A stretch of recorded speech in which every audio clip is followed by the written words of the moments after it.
Hello everybody, welcome back to PP Movies and Geeks. I'm Pash. So sorry for the red review. This review is going to be late a little bit, but it's here. The review for one of the best movie is here. Today I'm going to review Dunkirk.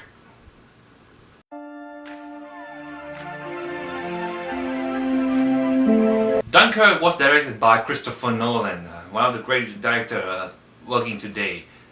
Dunkirk tells the story of the event of the evacuation of the Allied soldiers, including the British, the French, and the Belgian, from the beach of Dunkirk in France during the 1940 World War II. They were surrounded by the evil German Nazi army. Each minute those soldiers stay on the beach, the less hope they have. Dunkirk is definitely a Christopher Nolan based theme. Today, one of the most epic theme of his career. It's very spectacle. It's visually engaging. It's breathtaking war theme. It's very epic war theme that is also in the same time very different from many movie in the same genre. There's many reasons why it's good and unique at the same time. But first of all, Dunkirk tells three separate different three story about this event. The first one is telling the story on the land, show the 400 souls of young desperate soldiers who are hopelessly waiting to be taken home. The second story is from the sea, that show the civilians who sails across the English Channel in hope to get those soldiers back to the mainland. The third is telling the story from our boat in the air about the three pilots who are fighting the fighter to cover those who on the beach form the German aerial force. Unlike many war theme, unlike many theme this genre, Dunkirk that usually focus on one main event and maybe a couple of sub-story. Dunkirk tell those story separate, tell the theme three story also separately and tell them evenly at the same time. Making all three stories a main story. A very interesting tactic to approach this in this genre. If you think Dunkirk is going to be one of Nolan's easiest film to watch because it was based on true event, how can make it so complicated? Well, you might think again, right? If you haven't realized by now that Christopher Nolan somehow, some way obsessed and love to blend a timeline in his movie. Such as telling story backward in Memento, the timing is different in each level of Dream in Inception, the intergalactic timing in Interstellar, and what the fuck happened in The Dark Knight Rises. In Dunkirk, each event, each story in the film is being told at different time point, like 1 week, 1 day, and 1 hour. Everything now, even though it's telling story at different time point, everything connected in the interlocking event. The editing in this film is the main key to achieve this style. The cut back between scene to scene is so perfectly done. In one event might have one thing happens, and another might have another, but all of them connected seamlessly, feeling like they are the whole one main incident. Now, I wouldn't go deeper into the detail of how them connected because it's going to be in the territories, spoiler territory. But there will be some point in the film that you, oh, I got it. By having a multiple event sharing the screen time, it really leads to the problem that many critics, fans seem to agree. Now, Dunkirk is lacking the main character. For film, in this usually film in this genre is usually a character oriented. The story happens around one character or a group of people, and we will see what he, she, or they react to the event. Audience will feel emotionally attached to the characters or characters. For example, Saving Private Ryan, right? We see what happened to Tom Hanks and to his fellows, and yeah, we feel attached to them. We feel sorry what happened to them, and also we see the war through their eyes. In Dunkirk, we have 3 different events occurring simultaneously. Each event has its own main characters. All of them are great, but none of them are significant enough for an audience to relate it to. Now, this is the main problem that many people still kind of don't like the film. However, I found this interesting. If we are focusing on the characters, we miss something that the director wants us to see. In this film, the war's main character is still, I assume, Mr. Nolan wants us to focus on the war and see what is really happening from a bigger picture. Through the eyes of multiple characters, rather than from one perspective, from one perspective and from one event. I understand why many people have an issue with that, but I see it as a new different method of storytelling. It does work for me totally fine. I can get the feeling, but after seeing it, it's not bothering me at all. I just love this style so much. One main concern regarding this film before I go into to see it, is because the running time of the film is so short, only 106 minutes. It's Nolan's second shortest feature film. Also, the film received a PG-13 rating, which unheard of in a war film in this kind of genre. How can the PG-13 movie depict a war under 2 hours? That was like, wait, how can you do that? I've never seen one. Oh, the answer has been answered once and for all. Dunkirk showed the horror and brutality of the war without having blood spreading all over the beach like Saving Private Ryan, or gruesome imagery, rims flying apart like Hacksaw Ridge, or it didn't use any kind of method that maybe any war at any period used. It still carries on the same messages that many war films have. The war in Dunkirk is intimidating and ambiguous. The feeling of this war goes down to psychological level of fear.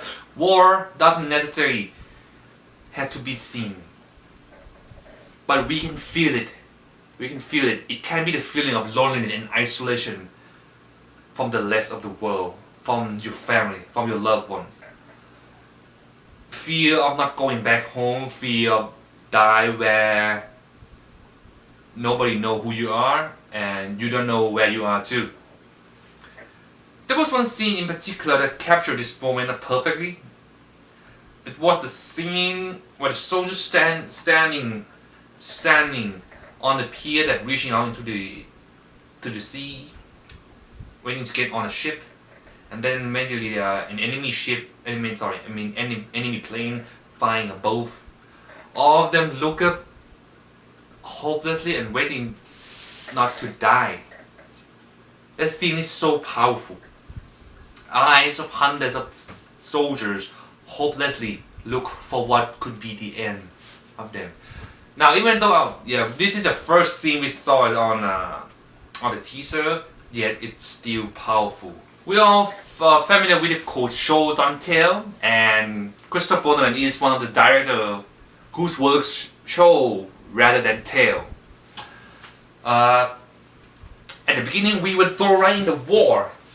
We would throw it at the middle of the battle, with a single one telling us where we are, what is this this thing, what's this war about.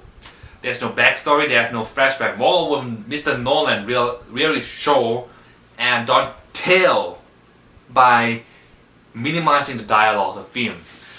We don't see a character interact or exchange the dialogue very often.